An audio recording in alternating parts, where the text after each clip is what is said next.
that background noise does not interfere with another member who is recognized to speak. When you are recognized, you will need to unmute your microphone and pause for a couple of seconds before speaking so that we will be able to hear everything you say. In order to ensure everything members say is captured on the live stream of this hearing, I ask that members pause for 2 to 3 seconds before beginning to speak. If you wish to have a document inserted into the record, please ask for unanimous consent and have your staff email the document to veteranaffairs.hearings@mail.house.gov. It will be uploaded in the committee document repository. Without objection, members will be recognized in order of a subcommittee seniority for questioning witnesses today. This will make it easier for me to ensure all members participating have an opportunity to be recognized. Does any member have a question about the procedures for this hearing? Hearing none, we shall proceed. I now recognize myself for an opening statement. Good morning. I'm happy to be hosting this joint hearing with Chairman Pappas and the Subcommittee on Oversight and Investigations today to discuss IT modernization programs at the VA. I would like to welcome the newly confirmed Chief Information Officer, Assistant Secretary Kurt Delbene. During our hearing today, we will review VA's progress with managing and coordinating their major IT modernization program. VA has historically been challenged to successfully manage IT programs. In 2015, VA's management of IT acquisitions and operations were added to the GAO's high-risk series and remain there. The committee has received encouraging updates on the effort to modernize VA's financial management system. However, the new financial management system cannot exist in a vacuum. The success of modernization is contingent on a successful update to the electronic health record and supply programs. It is up to the CIO to make sure that the technology behind these systems communicate with each other and are secure. I look forward to hearing from Mr. Delbene to provide some insight on the challenges ahead of him and his plans to get VA on a successful path forward. I want to thank our witnesses for being here today, and I look forward to his testimony. At this time, I'd like to recognize Ranking Member Matt Rosendale to deliver any opening remarks he may have. Mr. Rosendale. Thanks so much, Mr. Chair. Appreciate it. And welcome to Mr. Delbene. I want to thank you for re-entering public service as VA's Assistant Secretary for Information Technology and the Chief Information Officer. I also want to thank Dr. Evans for stepping into the position last year and staying on board to advise you. I will keep my opening remarks very brief. In our previous hearing, I expressed how important it is that the Office of Information and Technology not stand still. The average tenure of a VA Chief Information Officer is 17 months. Mr. Delbene, I hope you will be with us for a much longer time than that. In the past, we've seen far too much treading water as leadership turns over. I look forward to hearing your priorities this morning and then watching you get to work. I want to hear about the key initiatives that you intend to accomplish in a 6-month period, a 9-month period, a 12-month period, so we can get a good window of these goals. I want to know how you translate OIT's published strategic goals into a practical agenda. When I look at OIT, I see an organization with sensible priorities, but intractable bureaucratic barriers. I see pockets of great talent, but widespread struggles to recruit and retain employees. I see a budget process that consistently fails to reflect your needs. I see boom and bust cycles of lavish spending followed by painful cuts. Above all else, I see an organization that's always struggling to catch up. The VA is continually growing and creating new IT requirements faster than your predecessors could even manage them. For every success by OIT in delivering what the Veterans Health Administration or Veterans Benefits Administration needs, there's 2 examples of discord or disappointment. In response, OIT always seems to be in the midst of an internal reorganization. I hope you will bring an outside perspective and break out of these tired old patterns. VA is attempting the biggest technology modernization drive in its history, and OIT needs strong leadership now more than ever. Never forget that when we discuss your network, software, and technical debt, what we're really talking about is the quality and accessibility of veterans' care and their benefits. The veterans notice your performance, and so does this committee. I thank you so much for joining us today, and Mr. Chair, I would yield back.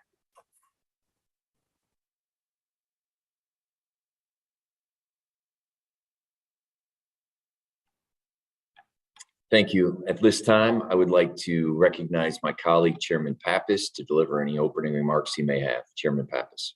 Thank you very much, Chairman Mervan. And I think that today's hearing clearly has an important focus, the information systems at the Department of Veterans Affairs. And we'll soon hear from our witness, Assistant Secretary Kurt Del Bene, that the VA spends billions of dollars on the software, hardware, training, staffing, and outside contracts to support these critical IT systems. Now, the systems for VA are so important. They support the hospital system. They process and provide veterans benefits. They keep track of medical supplies and just to pay the department's bills each and every day. During our oversight hearings, when we look at the department's many challenges, we typically hear that the root cause is IT. And equally important, the solution usually means fixing or modernizing these IT systems, often due to antiquated technology that is years or decades out of date. And then we always hear that the IT projects are behind schedule, sometimes many years behind schedule, and the major headaches and financial losses continue, which can directly affect veterans. In November, our two subcommittees heard from department witnesses about how antiquated IT systems result in major supply issues for VA hospitals. Each year, VA buys billions of dollars of vital life-saving medical supplies, from surgical masks to respirators and from syringes to cotton swabs. The department has the nation's largest integrated healthcare system and must have in place a modern and effective supply chain. But we've continually heard about the weaknesses and failures of VA's purchasing and inventory management systems for medical supplies. Most notably, the Government Accountability Office added VA to its high-risk list in 2019 for acquisition, largely due to medical supply chain issues. In the latter part of 2020, VA announced it would replace its medical surgical prime vendor program, but we know that unfortunately, the department is years away from this goal. VA is trying to adapt a Department of Defense acquisition system to its needs, but the results thus far have not been promising. An Inspector General report released in November identified major shortcomings with a pilot project to try out the DoD system at the Lovell VA Hospital in North Chicago. And as the Office of Inspector General testified, DoD's Defense Medical Logistics Standard Support, or DMLS system, did not meet more than 40% of the high priority business requirements identified by Lovell staff as essential to successful operations. So the translation of that is it simply didn't work. Additionally, in August, the U.S. Court of Federal Claims issued a ruling that VA's attempt at using the Department of Defense system conflicted with current law regarding procurement, including those meant to protect small veteran-owned businesses. And this halted the initiative. I should point out that despite the court decision last summer, VA is attempting to restart that effort with the hope that it will pass favorably within the courts. This restart of the previously failed attempt will occur before VA has produced a comprehensive strategy to modernize its supply chain, and it's not clear if VA's latest attempt will pass muster. Frustratingly, during our November hearing, we noted that VA has made 4 attempts at supply chain modernization since 2004. You heard that right, 4. None of them succeeded, and it will now attempt its 5th. Even with smaller IT modernization efforts, we've seen failures. So the Oversight Investigation Subcommittee held a hearing in July 2020 that examined another issue, which is sexual harassment among VA employees, which is a well-documented problem. GAO made 7 recommendations of how to improve how VA responds to these incidents to prevent harassment. And to the credit of VA leadership, VA has made progress in closing most of those recommendations. But despite promises made, a glaring exception has been the need for an effective IT system to track and report incidents of sexual harassment across the department. That system was promised by the end of 2021, and it's still not operational. One reason IT modernization misses the mark is the nature of VA, which is large and often operates in stovepipe fashion, with one part of the department not working close enough with another. Too often we have one system for veteran benefits and another system for the hospital. VA does not have a robust review process in place for major acquisition projects that takes into account all of the complexities of these major, expensive, multi-year projects. So I look forward to today's hearing. I look forward to asking the Assistant Secretary how the department can ensure that IT infrastructure programs, big and small, receive appropriate scrutiny and are properly reviewed and then are well executed. He's recently started in his position as CIO, and I'm sure he has many insights to share with us. So Chairman Mervan, I'll turn things back over to you.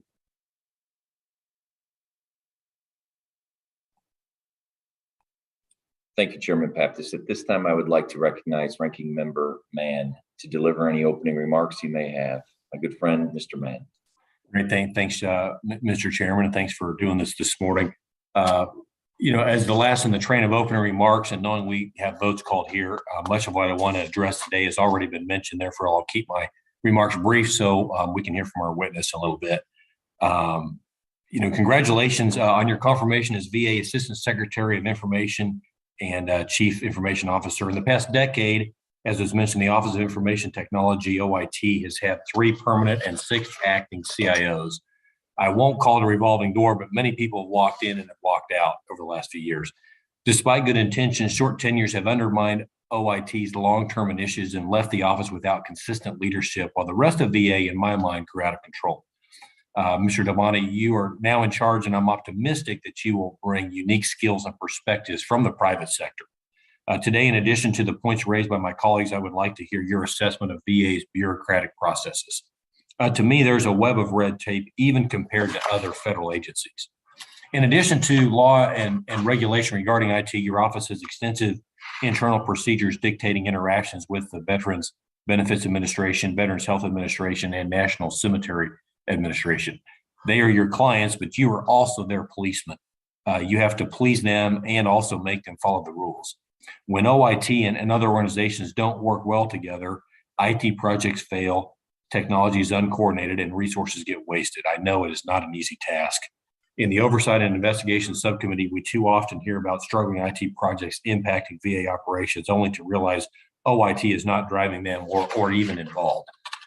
The root causes are bureaucracy and many times misaligned priorities. No private sector company, certainly not a giant like Microsoft, can achieve peak performance without all of its divisions working in harmony. I expect when you take a comprehensive look under the hood of VA IT, you will find a lot of activities and processes that provide little to no value for veterans and VA. I'm eager to hear how you benchmark OIT against a large private sector technology company with roughly 18,000 employees and contractors. I think it's a fair comparison. VA grows dramatically larger every year, and that generates more and more IT requirements for you to manage. The budget will always be limited, and VA will continue to expand. I hope you can overcome the bureaucratic hurdles quickly as OIT does not fall farther behind. You may have heard the old saying about eating the frog. I think it applies to what lies ahead of you. If your job is to eat a frog, it's best to do it in the morning before it grows any larger. I look forward to your discussion today. Thank you to my friend, Congressman Mervan, and with that, I yield back. Thank you. At this time, I will introduce the witness we have before the subcommittee. Mr. Kurt Delbene is the Assistant Secretary for Information and Technology and Chief Information Officer for the Department of Veteran Affairs. We will now hear a prepared, Mr. Delbene, if you'd like to go forward, please. Mervan and Pappas, ranking members Rosendale and Mann, and distinguished members of the subcommittee. Thank you for the opportunity to testify on my initial thoughts about the Department of Veterans Affairs Office of Information and Technology and our efforts to modernize and secure VA's IT systems. Although I've only been a month in the role, I continue to be excited about the opportunities to improve our delivery of services to veterans, their families, and caregivers through driving excellence in our IT development and execution and leveraging my previous experience in leading large and complex teams at Microsoft and to create excellence in VA IT. We're entering an era, as been talked about previously, in IT that is increasingly vital to providing high quality care and benefits that veterans expect and deserve. The importance of IT systems has never been higher, and we must ensure that our efforts are focused and resourced accordingly. I'd first like to thank Congress for the resources already provided to OIT. While we appreciate funding received, we need to set clear priorities for the budget, given the constrained fiscal environment that all agencies find themselves in.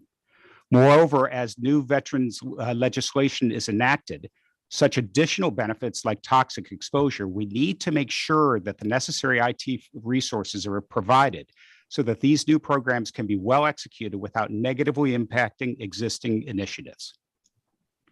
Stepping back, I believe that VA's modernization projects, for them to be successful, they must start with a clear vision, articulated or adequate resources, a development plan, success metrics, and strong collaborative partnerships with all stakeholders, and that includes members of Congress.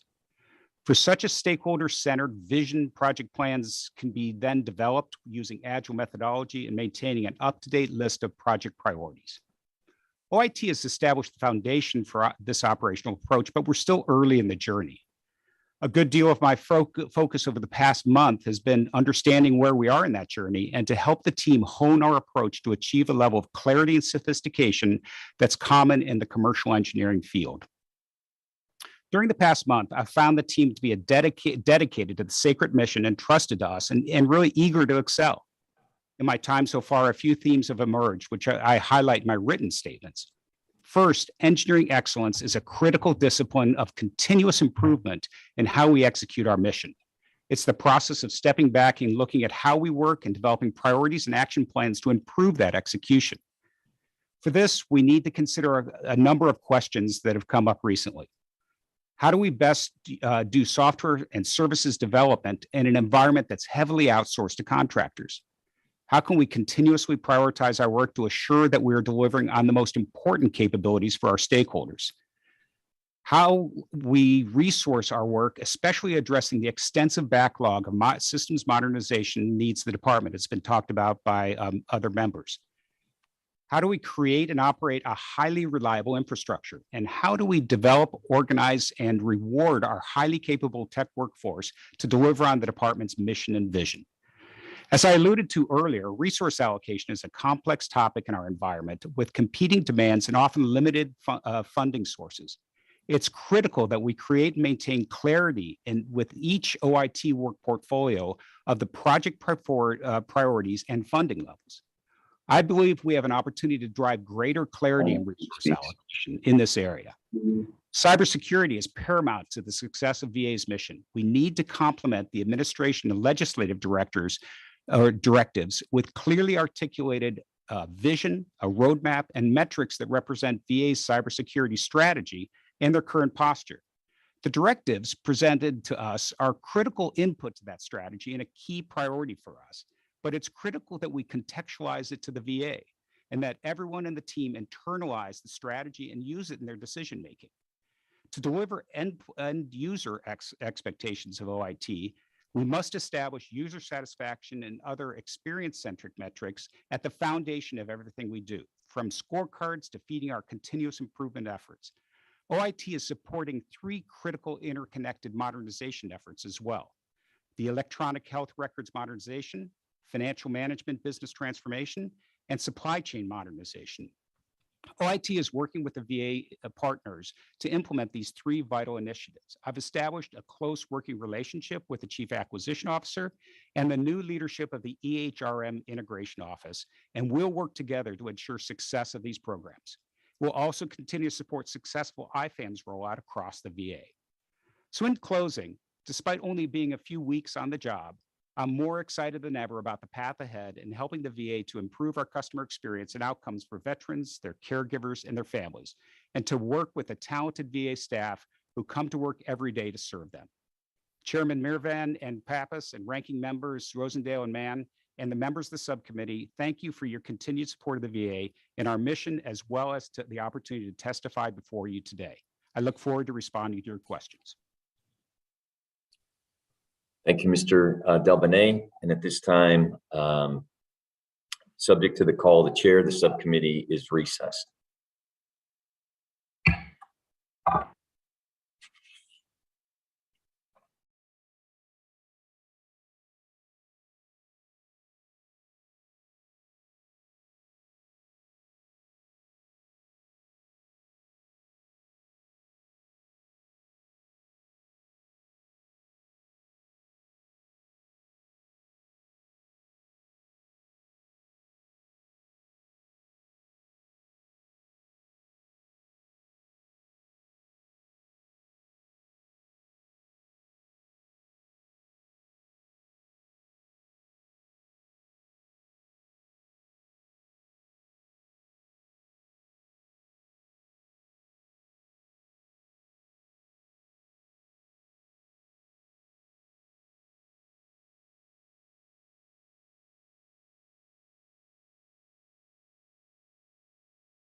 I now bring us back into session. I will now recognize myself.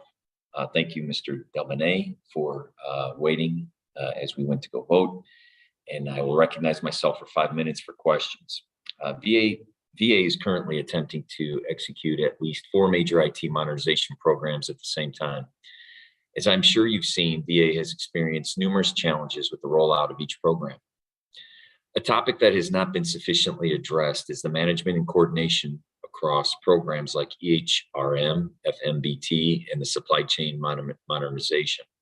VA needs your experience and your expertise to cut through the current programmatic silos and standardized measures for success. I realize that you've only been in this position for a few weeks, but what are your short-term goals to get a handle on the management and coordination of these programs? You can unmute yourself, sir.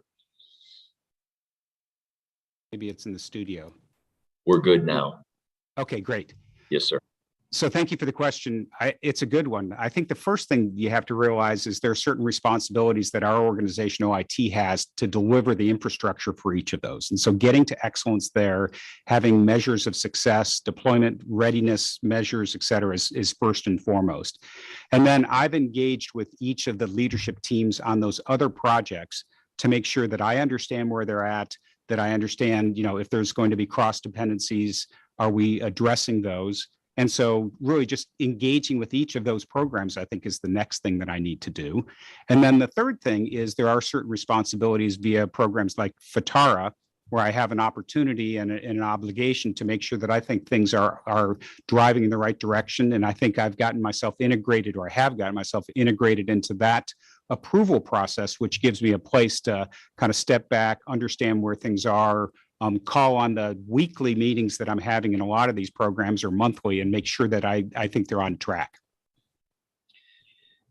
In your previous position in the private industry, have you seen this many major IT programs moving at the same time, at the same speed of light?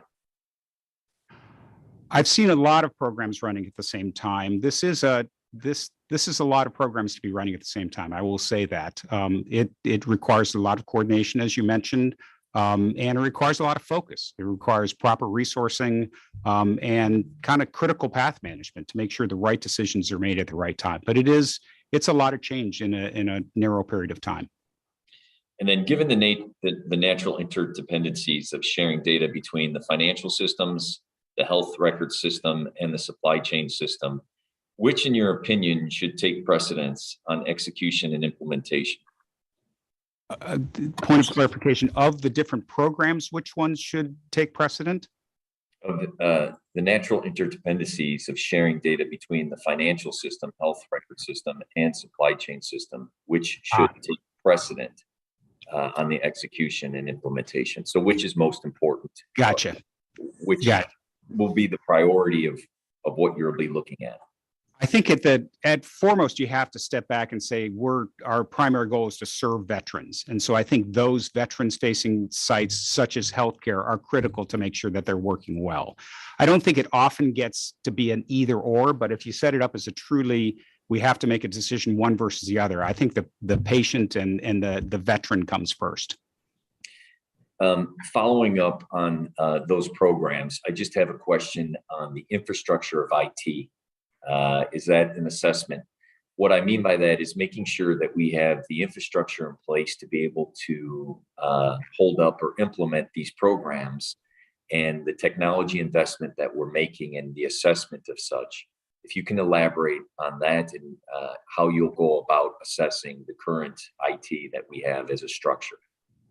Thanks. That's a great question. The first thing is, and I would be remiss not thanking Congress for providing infrastructure funds recently to get us up to speed on things like networking on PCs and that core infrastructure. And there's a whole modernization program there. I think it's also important to, and we've been looking deeply at what's the reliability of the core infrastructure like networks, like telephony services, making sure that, one, the time to respond if there's an outage is kept at an absolute minimum, that in critical places we have hot standbys or redundancy, and that we know how to switch over. So a big part of this is getting deeply ingrained in what is that core infrastructure and making sure that it's run in a highly reliable fashion.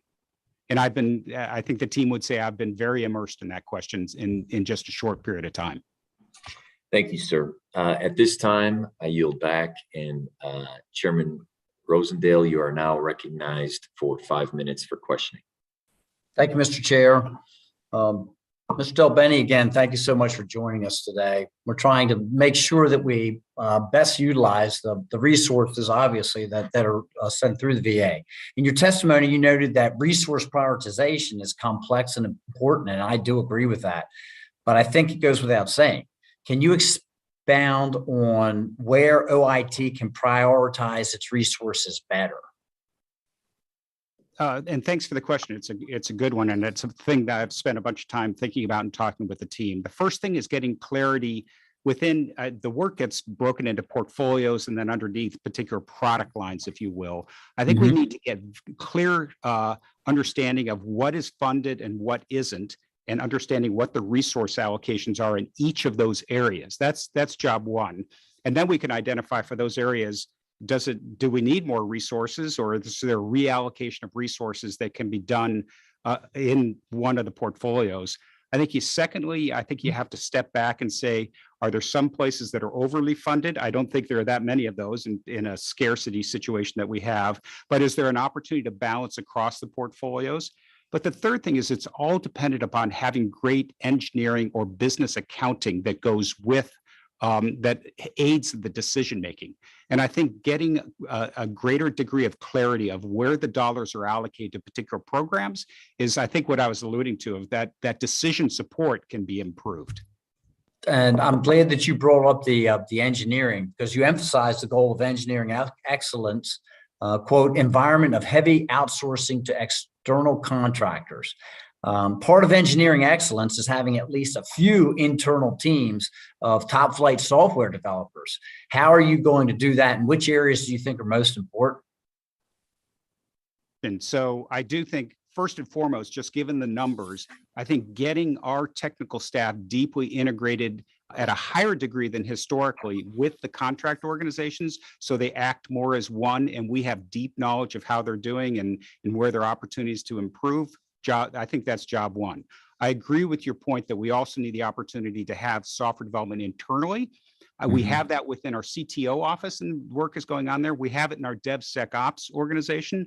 One place that's a huge opportunity is low code, no code solutions, where we can rapidly build a solution and deliver it to one of the stakeholders, whether it's VHA or VBA. And then building platforms for continued innovation, like in the VBA space around claims automation, I think is another place that we really have an opportunity to build a capability over a period of time. So sticking with the contractors, and there are an extraordinary number of IT contractors operating in and around Virginia.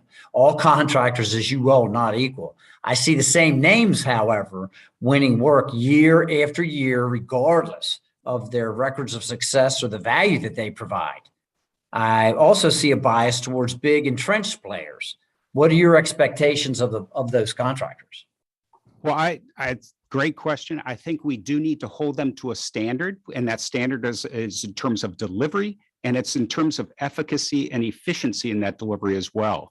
So I've been talking with the team about, tell me at the next click down, tell me what resources we're paying for with a particular contract. And is there a way to drive greater efficiency there? That's point one. And point two is there are places we're actually using smaller contractors that are innovate in a particular area. I think there's more opportunity to do that, both to drive diversity in the contractors we use, but across the board, I think it comes down to holding to a higher standard. And I think part of that is the thing that I mentioned earlier, getting deeply immersed in the work so we understand it well enough to see where those opportunities exist. Very good. And I think that's why we're going to rely upon you to develop matrix so that we can see, so that we can actually measure and define what is success, because without that, we just don't know where we are, which leads me to my last question. Even the competitive contracts seem to favor the big entrenched players. But how often is sole source contracting used, and how much is too much to go with this sole source contracting? Well, my sense is that sole source isn't used that much when you're talking about the large use of a contractor within the VA so far.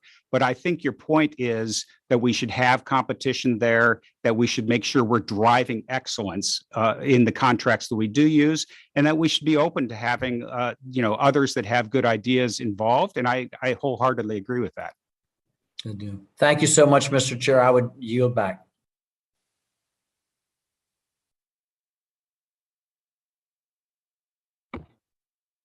Ranking Member Rosendale, I thank you very much. I now recognize Chairman Takano for 5 minutes. Thank you, Chairman Mervan, and thank you, Ranking Member Rosendale, for both holding this hearing. I've appreciated the questions thus far from both of you. Welcome, Mr. Del Bene. I'm very happy to have you participate in our hearing today. And the VA, as you know, is a very large agency that spends billions of dollars in IT. And it's extremely important that we have someone with your expertise and experience in this position.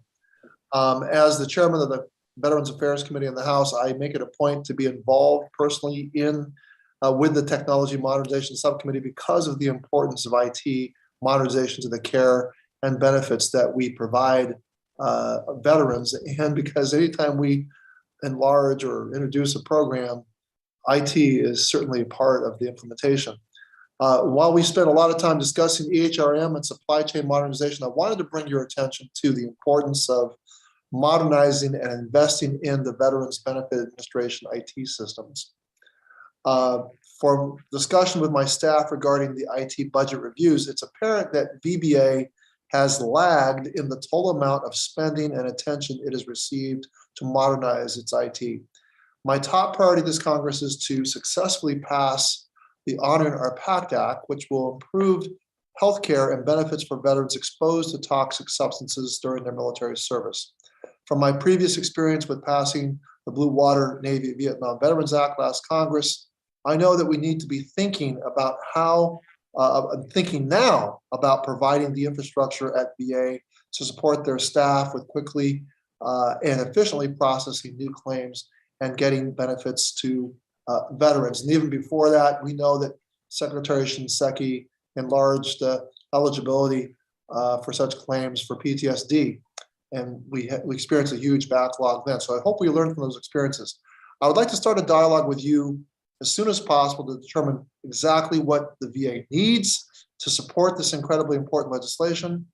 Your support and leadership to employees will be necessary to create the change needed to make this program successful. So can I count on you to work with our committee and my staff on your budget and staff requirements or staffing requirements to successfully implement the program? Thank you for the question. You definitely can count on working with me. I believe in a very collaborative relationship and also being very transparent about where things stand. I think your point around programs like the PAC can actually drive a bunch of new claims, which we want to honor and we want to support. And so but we need to do that in an efficient way. And that's where IT systems properly invested can actually help us deliver a good experience for veterans. It is critical. So I welcome the ability to collaborate there. Well, thank you. In your short time at VA, what have you identified as the biggest hurdles to modernizing successfully this program? Well, there are a number of challenges. I don't know whether I would call them hurdles so much as places where we need to focus. I think having clarity of vision, clarity of execution plans, metrics that measure outcomes, I think is absolutely critical, and making sure that we have the resources allocated. I think if you look across the portfolio, it's been the resourcing has been pretty focused on the key needs. But as you say, there's an opportunity for us to increase funding so that we can get to the backlog of modernization that needs to happen and deliver the necessary resources to serve veterans. So I think resourcing is a critical thing as well. Well, I realize it takes time for VA to get new staff on board and trained on claims processing. So I want to explore all avenues of IT solutions that can help with supporting current VA employees. And certainly your experience helping to fix healthcare.gov makes you the perfect person to get started with this at VA. I certainly want to associate the remarks or the questions that the ranking member asked about the ratio of in-house staffing versus contracted staffing. It's along as I share that concern, and how you are able to recruit these the staffing that we need so that we have staff in-house. I like your response. I appreciated the response you gave, which was to make sure we embed and have these our in-house staff work together with the contracted staff so we get deep understanding of what's going on. So I just want to reiterate, I'm excited to see you on board as VA CIO, and I look forward to working with you to improve VA's IT systems, provide better service and access and better experience for our veterans. So thank you. I yield back. Thank you, Chairman Takano. At this time, I'd like to recognize Mr. Mann for 5 minutes for questions. Thank you, Mr. Chairman. And as I mentioned in my opening, there are a number of IT initiatives across VA that are led by offices other than OIT. Often OIT has little to no involvement of those efforts, despite the obvious need for coordination with your office. When you were leading Microsoft's corporate strategy, would you have let major projects storm ahead without the Chief Information Officer's involvement, and any thoughts on the matter? It's a good question. So Microsoft is a very diverse organization, and while the central systems were run out of my team CSEO, the development and the operating those systems, there were also systems that we depended upon across the organization. And I find the thing that made us successful is to have close collaboration with the leaders that were delivering those systems. And we were constantly looking to see whether there was an optimization that could be made about what the boundaries of the systems are, who was doing what. And so I think above all, you just have to have a strong working relationship and a respect that there's a bunch of smart people that are saying, wait, from my perspective, this is a challenge, and that is heard and responded to. And what do you intend to do differently to ensure that OIT has a prominent place at the table? It seems like, OIT obviously is not the right office to lead all the big ticket initiatives that involve the whole department, but it needs to be heavily involved. It hasn't been. What's going to change, or what's your ideas or strategy on how to make sure that you're at the table, your group is when appropriate? The first thing is to just develop a good working relationship with the people that are leading those efforts. So for instance, Dr. Adiram in the Electronic Health Records Modernization program. And so making sure I have a good relationship, making sure that I'm up to speed. We're also creating constructs like a CIO council around that program to make sure the technical issues that come from it are actually brought together. We see the status overall, and that we make sure the key issues are dealt with. There's also authorities like FATARA that can be used to kind of have a checkpoint before funding happens, where there's a sign off. And I think that I could use those effectively to make sure that the right things are happening within the programs. Okay, great. And last question, pretty open-ended, but you spent a little over a month as CIO. What keeps you up at night, and what are your initial impressions after being on the ground for 30 days? I would say first and foremost, a staff that is highly committed to the mission of serving veterans that I've been incredibly impressed by. It's a staff that has built an organization that effectively deals with a very complex, multi-business organization, and does so effectively in delivering on the needs. It's also one that actually does look at metrics and says, how are we doing in terms of delivery? At the same time, I think there's an opportunity for us to kind of infuse some of the DNA and the learnings that we've had in the commercial space to kind of amp up and go further. So for instance, I think the team has heard a lot of me asking particular outages we might have, and outages are going to happen. But for instance, was there redundancy in this case? Was it caught by telemetry? Lots of questions, things we as natural processes in the commercial space, bringing those to the agency. And actually, the final thing I'd say is very welcome receptivity to those kinds of new ideas. Okay, Great. Well, thank you. Thanks for being here. And with that, Mr. Chairman, I yield back. Thank you, Mr. Mann. At this time, I'd like to recognize Representative Sheila Sherfilis McCormick. You have 5 minutes for questions. Thank you, Mr. Chair. I just have a few questions. As we're looking at the technological systems in place, do we have any real-time reporting for the healthcare providers and case managers going on? You mean within the electronic health record system, is that what you're asking for? I believe they do. I might take it for the record to get back to you on the specifics about what those particular programs are. But my sense is overall, there's a good number of metrics around what key performance looks like. For instance, how long, what's the responsiveness to getting appointments, et cetera. But if you want, we can kind of give you a better summary of that as a callback. Okay, and as we're looking at effectiveness, are we able to have different variables in the matrix to see that people are actually getting better, or kind of where are they flowing through the services being provided? We do. So we do measure outcomes and make sure that see what's happening in those outcomes over a period of time. Absolutely. Okay, and have you seen a progression, and are there actually markers for goals that you're reaching towards? That's one where I'd prefer to come back to you, just because I don't want to get out of my skill area, not being a clinician myself. So maybe I could take that as something to get back to you on. Okay, that would be fine. I just was trying to see if we've been. The one thing I would say is it's all about decision support and providing those measures so that the right analysis can happen. I do believe is being done quite well. Okay, thank you so much. I yield back. Thank you very much, Representative, and welcome to our subcommittee. And thank you for all that you're doing, and welcome. At this time, I'd like to recognize Representative Bergman for 5 minutes.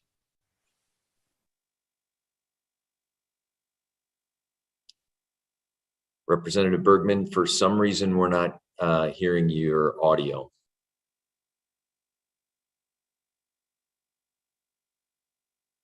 Okay. There you go. You're on, sir. I just heard you. Okay, so I pulled out my headset. Can you hear me loud and clear? Loud and clear. Yes, sir. Okay, great. You know, it's always, this is a perfect segue, because about the time, you know, as a pilot, especially as a military pilot, about the time you rely on technology, you know, it fails you. So you still have to fly the airplane. Mr. Del Bene, welcome aboard. As we'd say in the Marines, welcome to the fight. You consider yourself a change agent? Absolutely.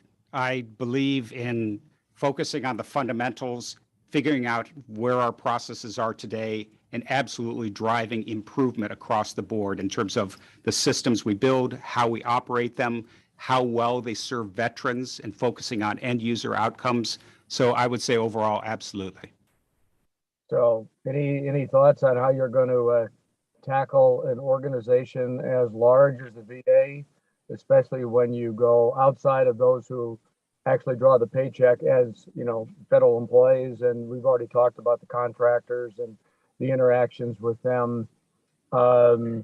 Any thoughts on your mind already, or you know, from a, you know, you're a strategist, strategy for implementing necessary organizational change that you see, again, based upon your experience coming into here?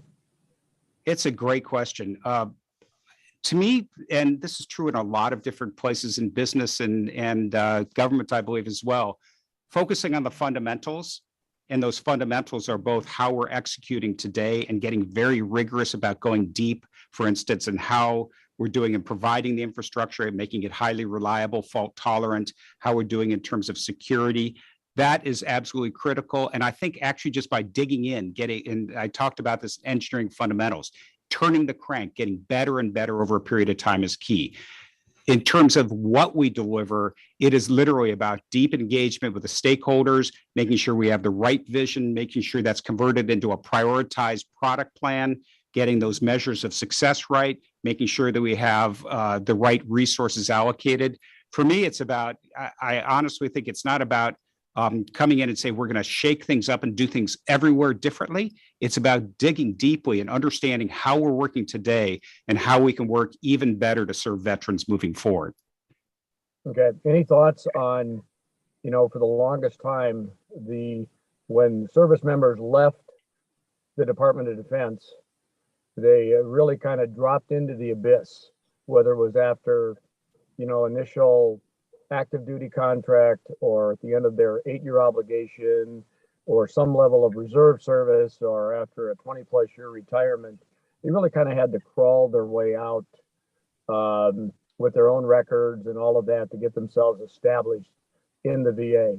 And I know there's some of us who've been working on building those bridges between DoD and VA for literally almost 2 decades. So any thoughts on synergies that you might, as you move forward, and the balancing with DoD efforts, so we don't end up, I think there was a famous bridge somewhere up in Boston or somewhere there that when they put the 2 ends together, they didn't meet. And so the point is, how do we complete the bridge spans in your mind between DoD and VA?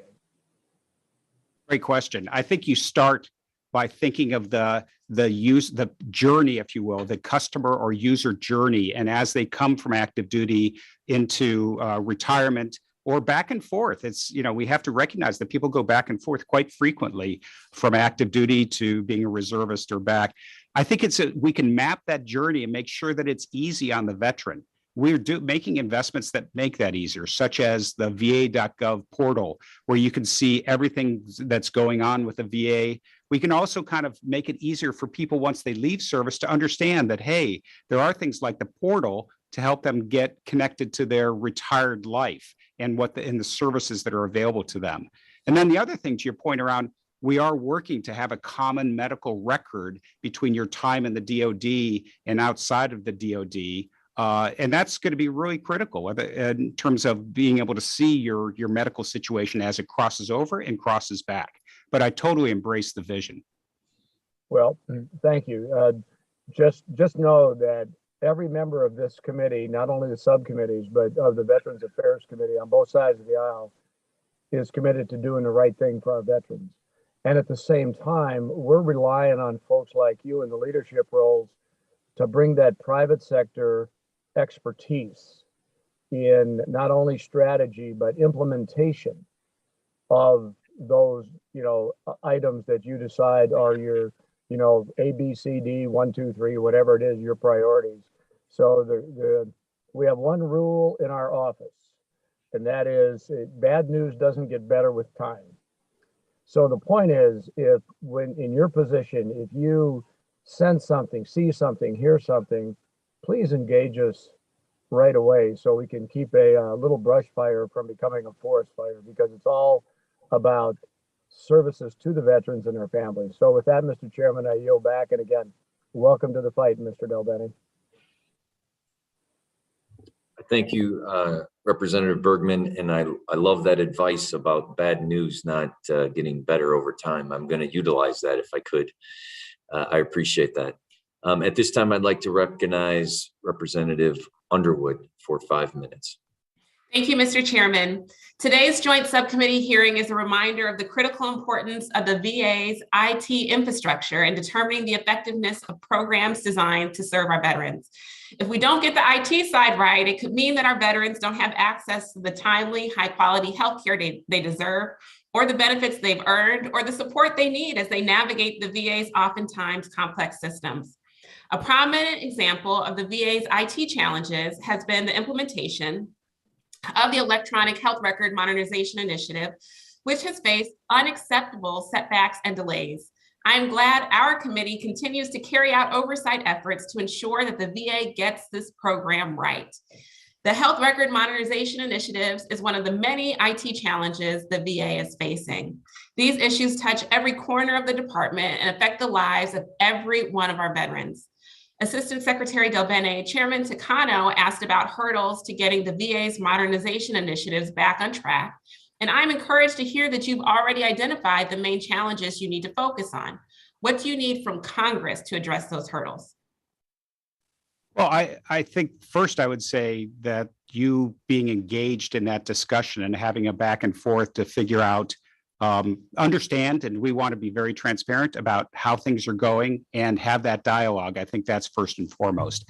The second thing is making sure that we have the resourcing necessary to execute the program. You know, any of these large software development projects, they move in a direction we change over time and we adjust. And so certainly keeping in lockstep of understanding where we are today and what hurdles we face, and us being very transparent with you about those hurdles, and then brainstorming how can we help both, you know, on the legislative side of things and us telling you what we're doing on our side. And so there can be some joint decision or kind of problem solving, if you will. But that, Okay. and then I'm sure there will also be the opportunity to like how the regulations and impact the health portal over time, and having your partnership there as well will be critical. Okay. Another issue of great concern to me is the VA's ongoing failure to comprehensively track demographic data for our veterans. These issues were identified by President Biden in an executive order that he issued on his very first day in office, which noted how the lack of demographically disaggregated federal data has cascading effects and impedes efforts to measure and advance equity. At the root of this problem for the VA is the department's lack of a single centralized database containing demographic data for beneficiaries. Can you share an update on VA's implementation of this executive order? And is VA looking into opportunities to develop a centralized database that could finally provide it with the comprehensive demographic data on veterans served by the department? Yes, it's absolutely critical to have that demographic data. And we are building what's called the VA profile, which has that data, that critical data that identifies and gives demographic information about vets. The other thing I would say that's important about that is to have that in a data architecture, so that piece of data can be mashed up against other data to help us provide more insights about how to serve people better. But we are very focused on providing that capability. In fact, I just had a briefing on that last week. Do you have a timeline for rollout?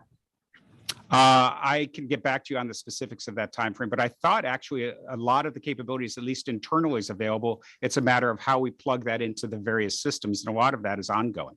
Well, we would love if that could happen this calendar year. I think that would be an excellent improvement in this modernization effort, and I do look forward to your response in written form. I was encouraged by the announcement last month that the VA will now include gender identity in the department's medical record system, an important step in creating a welcoming and inclusive environment in VA facilities that every one of our veterans deserves. How can the Office of Information Technology help share this announcement across the VA system so that veterans receive the care they need and are treated with the respect they deserve in every interaction that they have with the department?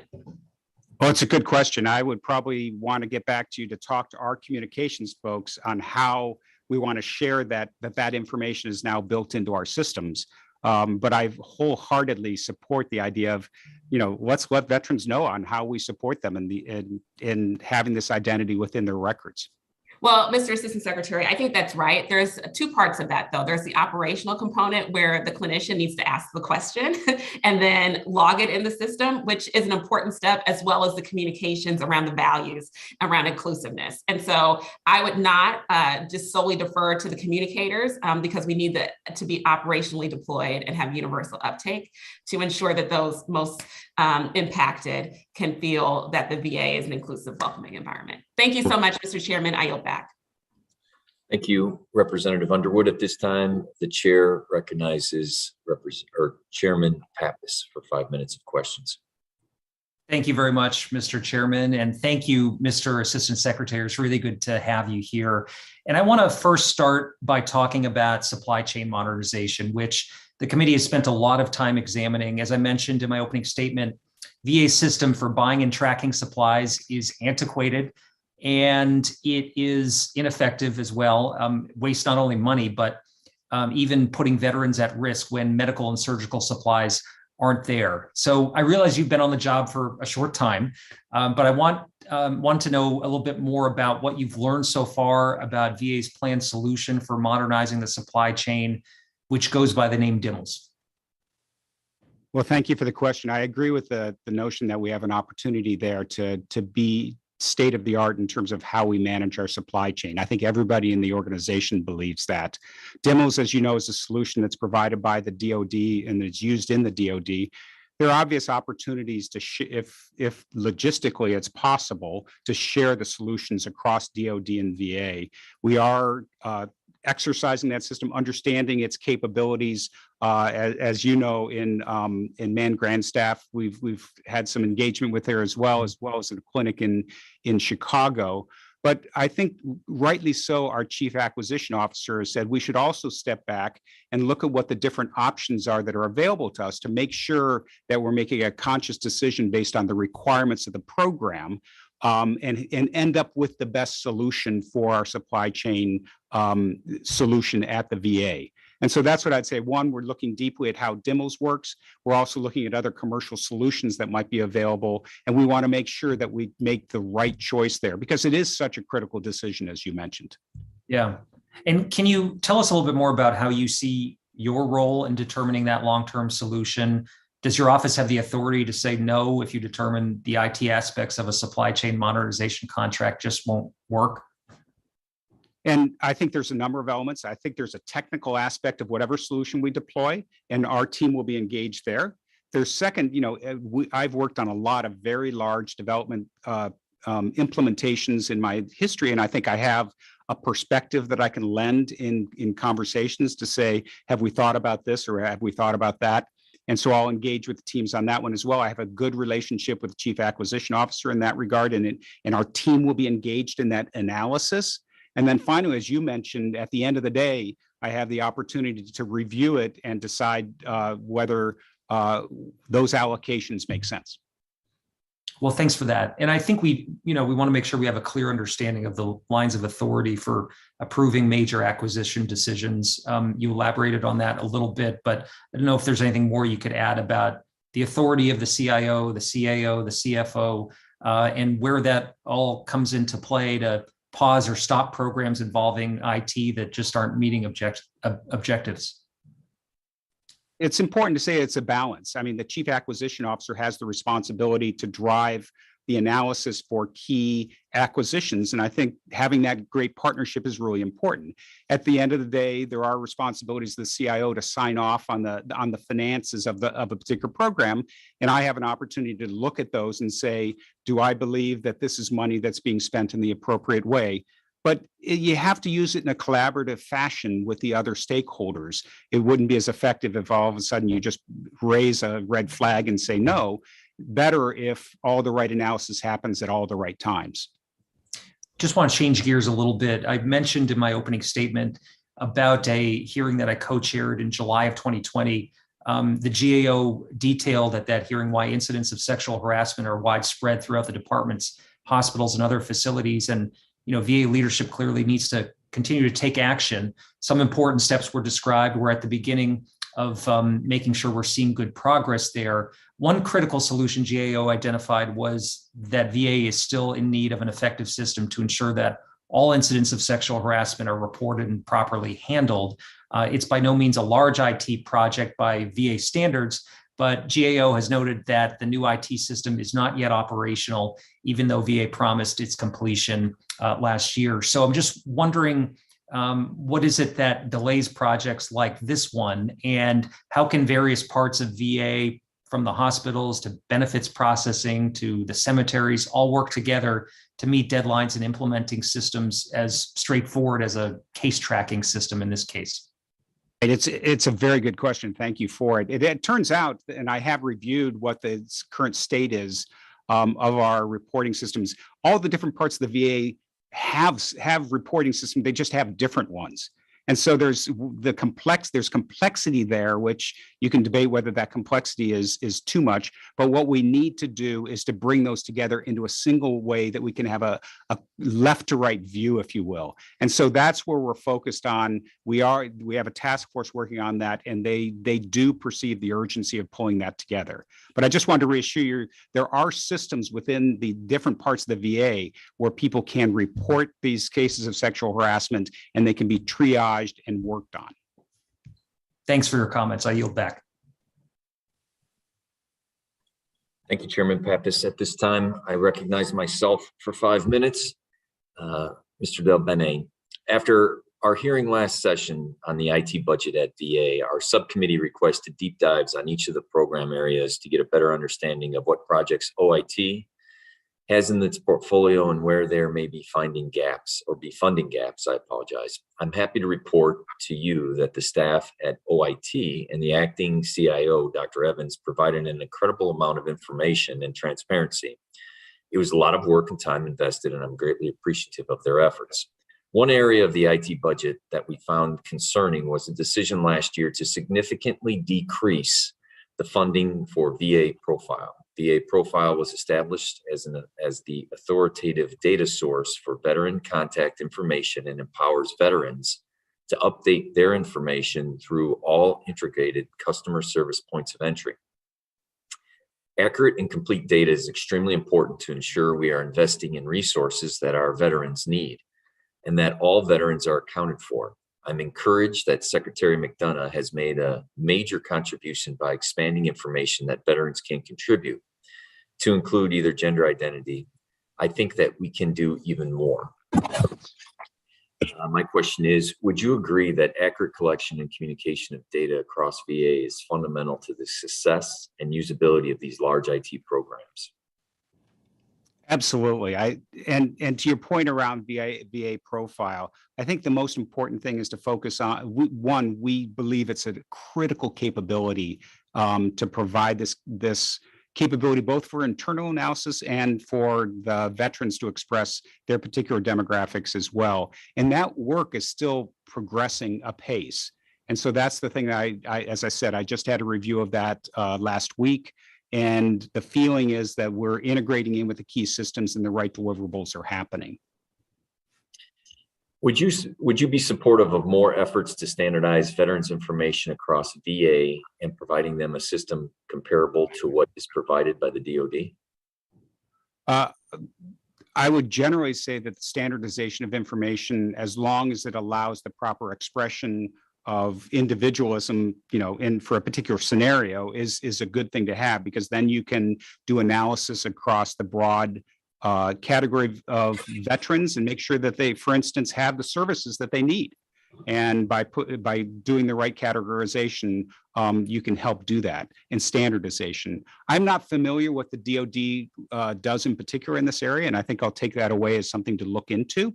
But as a general rule, standardization, as long as it doesn't preclude the opportunities for individuals, does unlock new capabilities to deliver more services to a broader set of people. The Office of Inspector General released its June 2021 IT audit on the outpatient center in Austin, Texas. They found that VA can't see more than half of the hardware components that are connected to their network. I'm sure that you're aware that the first step in NIST's cybersecurity framework is identification of assets. Basically, we can't secure what we can't see. The IG specifically noted that the VA was unable to identify the same components as the IG using the same auditing software. Unfortunately, the IG does not have the personnel or the budget to conduct these independent audits for all the VA medical centers. It's extremely important that we are vigilant with cybersecurity at VA, and securing the information of our veterans and resolving this issue is a priority for our subcommittee. How would you recommend VA addresses this issue? It's a great question, and I have looked at the June report. One of the things, the foremost thing we have to do is be in very good lockstep with the methodology that's used in the OIG versus how we do things internally. We have been building a very sophisticated solution to make sure that we see every single device that's on our network. And I think a little bit it was a disagreement about kind of the methodology used, that we've spent a bunch of time with the OIG kind of figuring this out. And the process is always kind of a back and forth to get to the ground truth in the end. I fully support the NIST standard, because it's really, you got to have an inventory to understand the readiness of each of those endpoints. I will also say that even in industry, this is an incredibly complex issue. of devices come onto the network and fall back off the network, in test environments, et cetera. But that just makes it even more important to really spend a ton of time making sure you have a great inventory. So the general tenor of what the OIG said, I fully agree with, and it's an area of major investment for us. If I may follow up with a question, just on a grand philosophical view of your perspective when it comes to cybersecurity and the zero trust initiative, and where that will be played into the cybersecurity of the VA. I believe very firmly in the zero trust approach. Essentially, know the devices that are logging in, know the identity of the person, know that the device is strong, is secure. Make sure that you assume the boundary is the perimeter is porous and that people will get through. You make sure once they get through, they have limited access or least privilege access. These tenets together form the core of a secure infrastructure. There are some things that aren't addressed, and I think everybody aren't addressed in the zero trust architecture, but we will add those on into my opening statements. That's why it's important for us not to just say we'll implement zero trust, but to fundamentally have a comprehensive strategy. Zero trust is a piece of that, having great telemetry and AI-based solutions to identify malfeasance and bad activities early. It all kind of combines together, and it's one of those things that you have to constantly be iterating because the bad actors are always iterating, but it really anchors down to clear strategy, clear set of action plans, clear measurement of how far we are towards the goal. And I thank you very much. I was able to have a quick conversation, not to go over, with a cybersecurity entity within my district who talked about the integrity and making sure that you minimize the bad actors, and even in some instances only allow the good actors in. And so I appreciate that perspective. At this time, I would like to recognize Mr. Rosendale for 5 minutes of questioning. Thanks so much, Mr. Chair. Mr. Del Bene, our staff's recently completed a series of budget deep dive sessions that Chairman Mervan had just referenced and that we had requested last year. The conclusion is the structure of your budget does not communicate what your office is doing or the trade-offs or prioritization that you're making. Have you had ample time to see this yet? Well, thank you for the question. As I said in my opening remarks, I do think this is a place where we can grow in our ability to look at the different programs we have and understand very richly what are the resources being allocated to each of those programs. I've talked to the team about understanding the cut line, what's above the line and what's below the line, and make sure that we feel good about those decisions. So I think net, I would say we still have an opportunity here.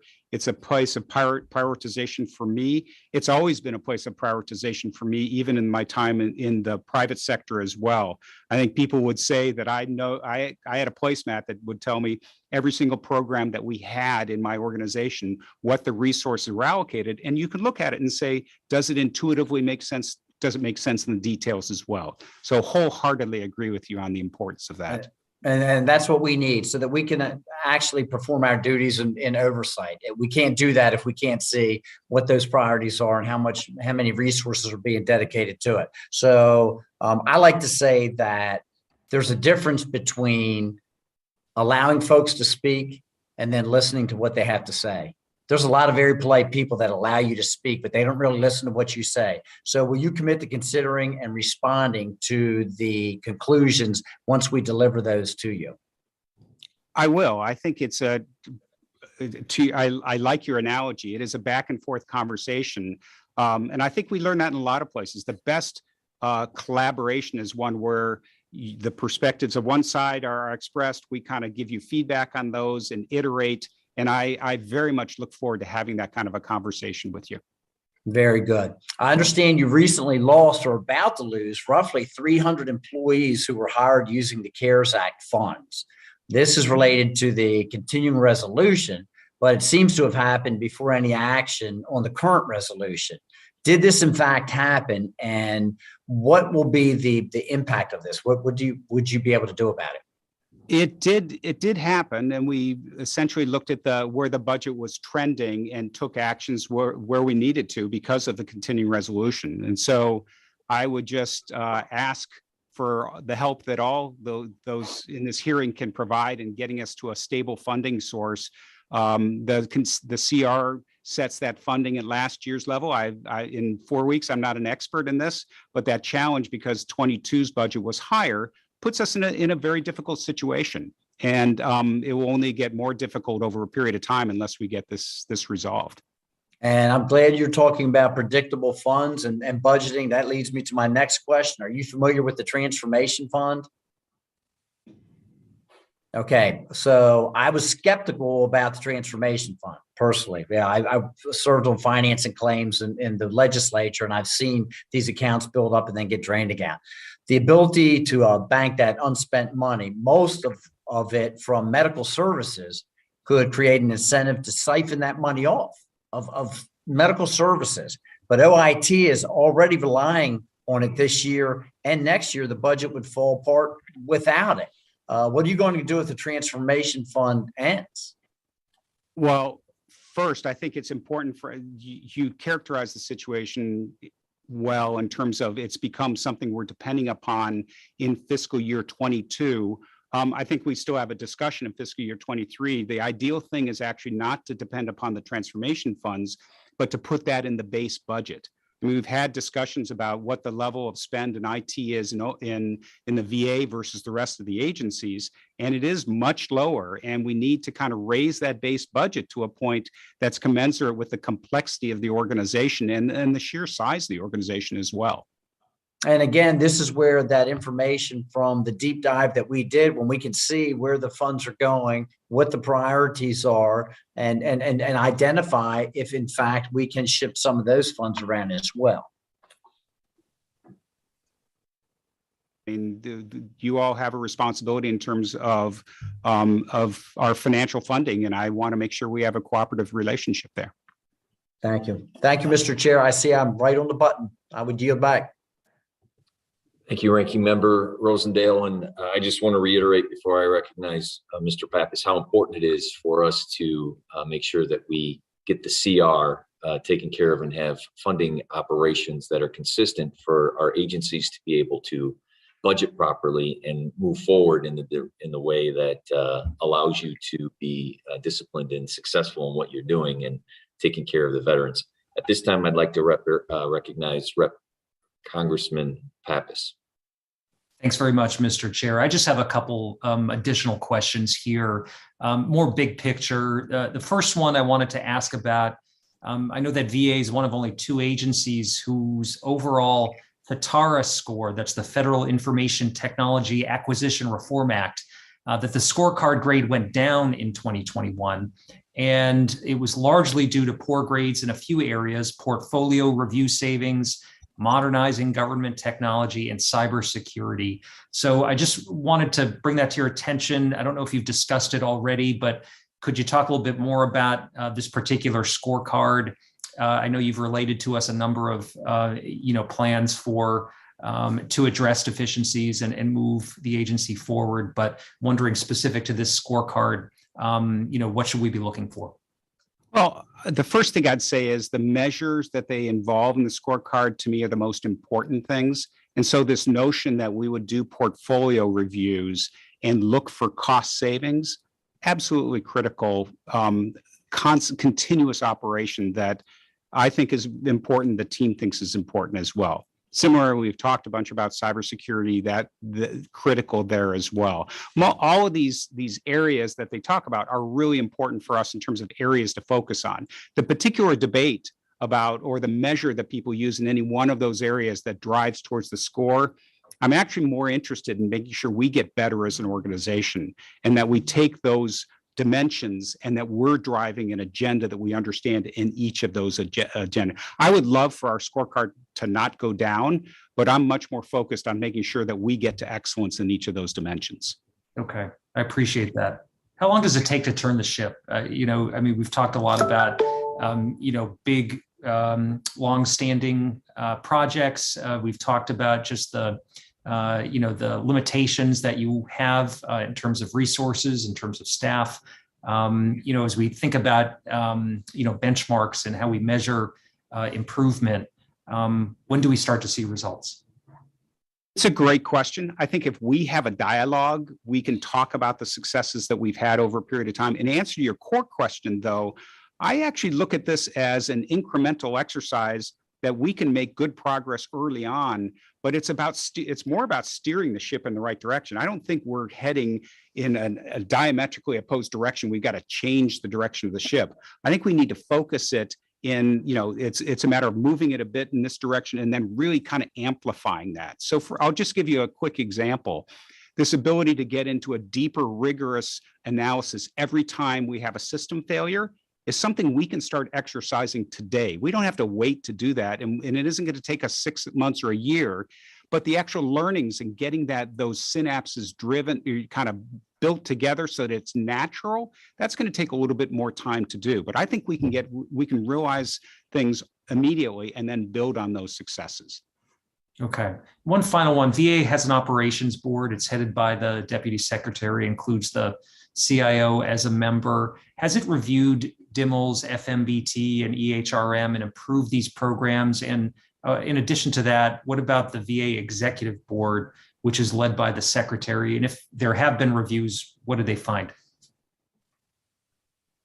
I would kind of go back to the commitment of our chief acquisition officer to make sure that we have a rigorous process for key acquisitions. I think that's at its core. I think in terms of IT programs, the board that exists there, they've reviewed all the different programs and do that in a rotational basis. And so I actually don't know whether DIMLS in particular came up. Since it's in its early stages, I would guess it probably didn't come up into that review board. But I will also say that a lot of discussion has happened within the VA on this question of what our supply chain strategy should be and what role that DIMLS plays in that. There has been no lack of discussion around that topic. Okay. And can you talk about dependencies between these major IT efforts and what's being done to coordinate across VA, and what specifically is OIT's role in that coordination? Yeah, it's a good question. So, for instance, the financial management transformation, those systems have to come to one of the agencies at a time when they're ready to receive them. And so each one of the major programs looks at the environment that they have and makes sure that this is the right staging. Financial management, the transformation there is a good example because we have some opportunity to move around schedules and deploy in a way that's consistent with other change that's going on right there. And then there's just the core infrastructure in every place that we need to deploy, for instance, the new health record system. There's a lot of infrastructure requirements there, such as making sure you have the right PCs, making sure you have the right network. And we actually do concrete kind of coordination between the core program and all the supporting issues to make sure that they come there together. Thanks very much. I've gone over my time, so I yield back, Mr. Chair. Thank you very much. At this time, that would conclude all the questions that we have. I just want to make sure, Ranking Member Rosendale, do you have a closing statement? Okay. I would Chairman Pappas, do you have a closing statement? If you do, you have 5 minutes. Well, I'll just be real quick. I just want to thank you, Mr. Assistant Secretary, for joining us here today. I know that both of our subcommittees see you in your office as a real critical player in moving VA in the right direction. We need to see a more modern and effective agency, and that comes with better strategies and greater innovation and greater use of resources. So we just appreciate your comments here today. I know that the breadth of veteran services and operations in the department are stymied to an extent by out-of-date software and overtaxed hardware. And so you have an important role to play in pulling all that together. And we look forward to working closely with you to support you and certainly wish you all the success in the world. So I'm sure we'll be seeing a lot of you. I thank you for your efforts and really happy to see you at VA. I yield back. Chairman Pappas, I thank you very much. At this time, in conclusion, I just want to thank you, Mr. Delbene, for your time, for your effort, bringing your expertise, and making sure that the message of Congress and the VA being focused on the needs of the veteran and also the staff, and giving them the tools necessary.